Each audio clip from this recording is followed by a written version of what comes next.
OMG, Kim, sinundan nga ba si Paulo sa show sa Agusan del Sur?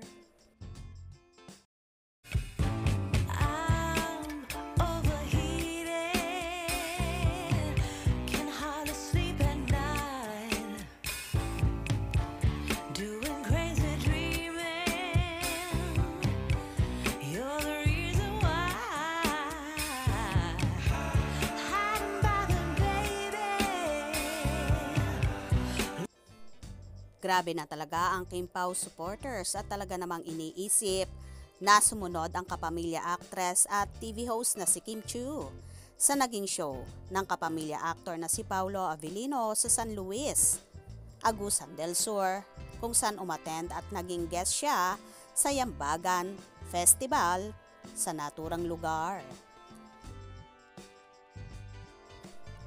Dinumog naman ang ating mga kababayan si Paulo at mainit na sinalubong. Samantala may kumalat naman na isang video kung saan may isang fanay na hinahanap kay Paulo at nagtanong tungkol kay Kim Chiu. At tila sinabi ni Paulo ay hindi makaka-attend si Kim na medyo maingay kasi ang paligid kaya hindi gaanong klaro kung ano nga ba talaga ang isinagot na yon ng aktor.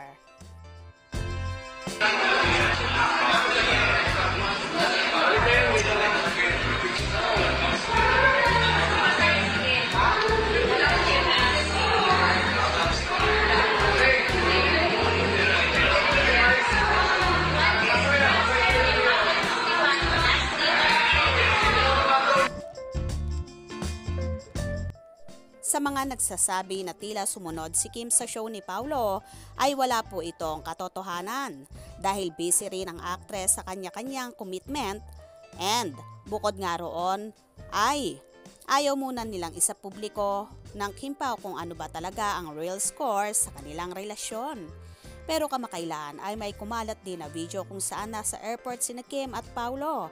Nang hinala ng ilang fanay ay galing sila sa Balisen Island noong Holy Week na si Paulo ay naiwan sa isang gilid habang nagpapaalam kay Kim at sumakay na nga ang actress sa kanyang van at kumaway pa kay Paulo.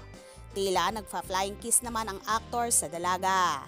Ayon pa nga sa ilang fan na nakakita sa Kim Pao, 2 AM daw ng madaling araw umalis ang Kim Pao sa Balisen para raw wala gaanong makakita sa kanila at nang hindi sila pagchismisan.